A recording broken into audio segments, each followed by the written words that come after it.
Evet, Ab Hayat dizisinin yani viskinin tükürüksüz hikayesinin üçüncüsüyle devam ediyoruz bugün. Son bölümü Amerika'da hükümetin partiyi bozup vergi çakmasıyla patlayan viski isyanı ile kapatmıştık. 100 yıl bittiğinde 1801 yılına geldiğimizde silahlar susmuştu ama viski vergisine olan nefret fıçıda yıllanmış kin gibi orada duruyordu. Sahneye Thomas Jefferson çıktı. Hem filozof hem çiftçi hem de bu vergi işi fazla uzadı diyen adam.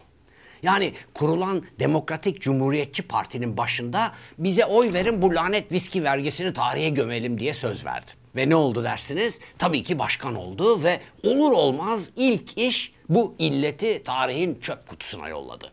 Devlet dairesine viskiyle gitmedi belki ama ruhsatlı vergi mezarlığına ilk küreği o vurmuş oldu. 4 yıl sonra da 1805'te İskoçya'nın en ayık viskicisi doğdu.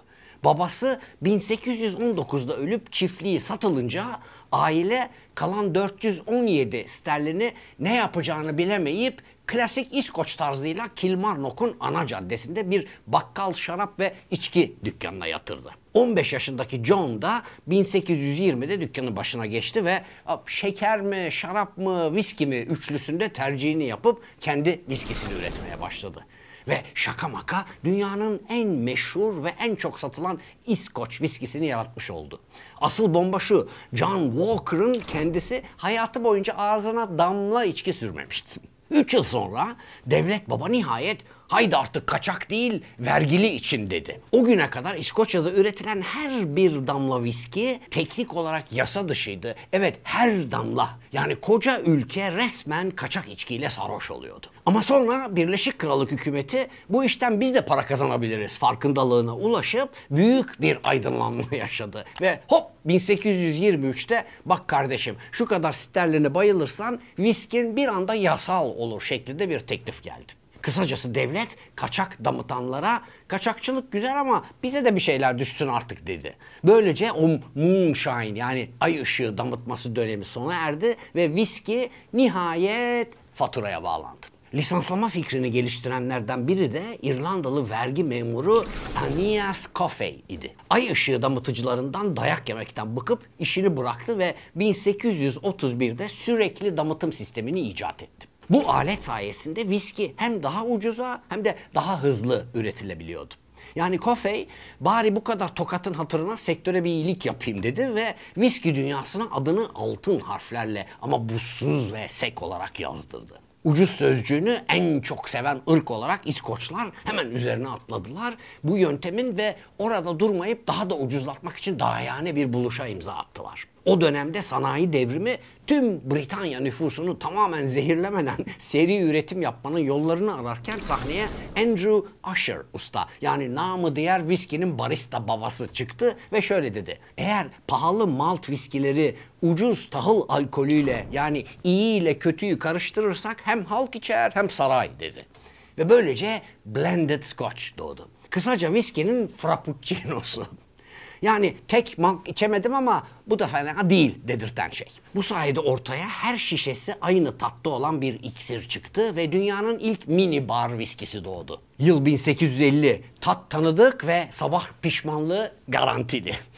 Bu karıştırma işi tam da Fransa bağlarına filoksera isimli bir asalak musallat olup şarap üretimini sıfıra indirdiği zamana denk geldi. Aristokratlar bir sabah uyandı, kadehler boş, mahzenler sessiz, panik büyük, madam bordo kalmamış.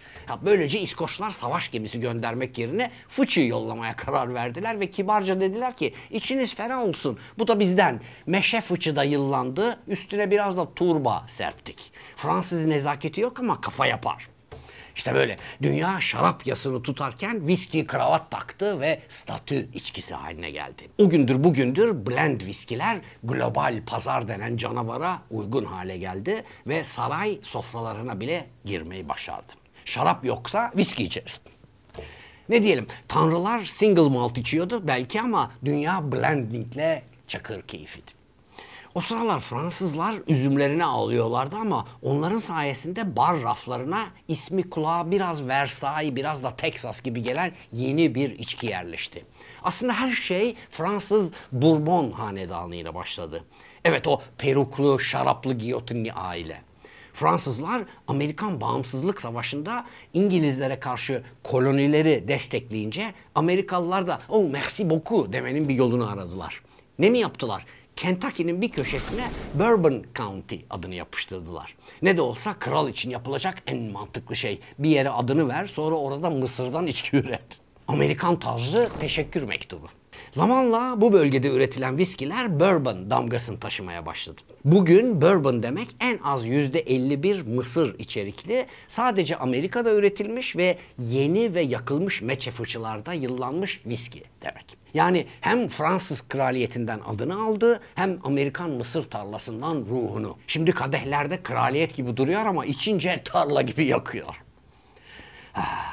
Kraliyet derken kraliçeleri de unutmayalım. 19. yüzyıl biterken Balmoral şatosunda yaz tatilini geçiren kraliçe Victoria da viskiyi severdi. Ama öyle dağ adamı gibi sek içmezdi tabii.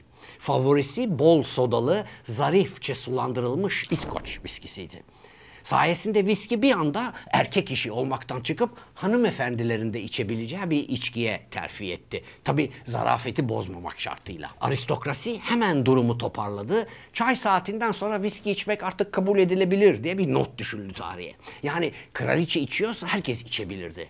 Ama unutma, bir damla fazla soda koyarsan alt sınıf sayılırsın. Bir damla eksik koyarsan sarhoş köylü. Ayarı tuttur, sınıfını koru. Bu arada tam da Amerikan tarlaları kafayı Mısır'a takmışken 1920 yılında hükümet, yani Amerikan hükümeti yine harika bir fikir buldu ve artık içki yok dedi.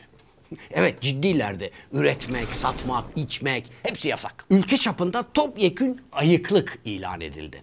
Viskiler döküldü, fıçıların sonu geldi, barlar kapandı. Amerikan rüyası kurudu gitti. Ama tabii ki istisnalar kaideyi bozar. Hükümet içki tamamen yasak ama doktor reçetesiyle olursa olur dedi. Evet, viskiyi ilaç diye reçeteyle alabiliyordun. Başın mı ağrıyor? Bir shot. Belin mi tutuldu? 2 shot. Bu sayede eczaneler gizli barlara dönüştü. Özellikle bir zincir yıldız gibi parladı. Walgreens. İçki yasağı başlamadan önce 20 şubesi olan mütevazı bir eczane iken 13 yıl sonunda tam 400 şubeye ulaştı. Yani yasağın kazananı reçeteli viskiydi. Bir nevi doktorum önerdi versiyonu. İçki yasaklanınca Amerikalılar içkiden vazgeçmedi. Sadece daha yaratıcı hale geldiler. Speakeasy denilen yeraltı barları ortaya çıktı. Bunlar çoğunlukla berber dükkanlarının arkasında, kütüphane görünümlü gizli kapıların ardından ya da tabelasız karanlık köşelerdeydi. Giriş için şifre gerekiyordu. İçerisi caz, Kanada'dan kaçak gelen İskoç viskisi, gangsterler ve 1920'lerin isyankar modalarıyla doluydu. Speakeasy ismi de buradan gelir. Bu yerlerden bahsederken sessiz konuş, ağzını tut anlamında speak easy. Yani dikkatli ol. Çünkü bir muhbir komşu ya da ters bir polis ziyareti geceyi erken bitirebilirdi. Kısacası bugünün hipster kokteyl barlarının illegal ve daha havalı atalarıydılar. Ama bir farkla gerçek tehlike ve gerçek içki vardı. Mark Twain bile her şeyin fazlası zarardır ama iyi viskinin fazlası anca yeter demişti. Ki bu söz sarhoşken tersten okunduğunda içki yasağının sloganı gibiydi. Yani adam hem edebi hem sarhoş hem de bugünü görmüş. İşte böyle 13 yıl süren o yasak yeni bir ekonomik kuramı da yarattı. Amerika'nın viski yasağı İskoçya için altın çağı oldu. Ekonomik kuramı mı? Bir ülkenin hatası başka bir ülkenin ihracat rekoru olur. 1933'e gelinip de yasak kalktığında vergi koy, vergi kaldır, yasak koy, yasak kaldır jimnastiğinden sarhoş olan Amerikalı baba sonunda oğlunu ilk kez bira içmeye götürdü. Ona bir bira aldı, oğlan beğenmedi, kendisi içti. Sonra ona bir bardak şarap aldı, oğlan onu da beğenmedi, kendisi içti. Vodka da olmadı, cin de. Sıra viskiye geldiğinde lanet olası bebek arabasını zorla itebiliyordu. Evet. Viskinin bol isli, bol dramalı tarihine Mezopotamya'nın imbik başında başladık. Oradan kaçak içkiyle coşan 1930'ların Amerika'sına kadar geldik. Ama daha işimiz bitmedi. Daha damıtılacak çok hikaye var. Gelecek bölümde bir zamanlar sadece pirinçle kafayı bulan ama şimdi Hibikisiyle, Yamazakisiyle, Nikkasıyla yeni bir kamikaze pikesi keşfeden Japonya'ya ışınlanıyoruz. Damıtma sanatı disiplinle buluşunca neler olacak beraber göreceğiz. Benimle kalın ama mümkünse ayık kalın, zira Japonlar ciddiye alınmayı severler.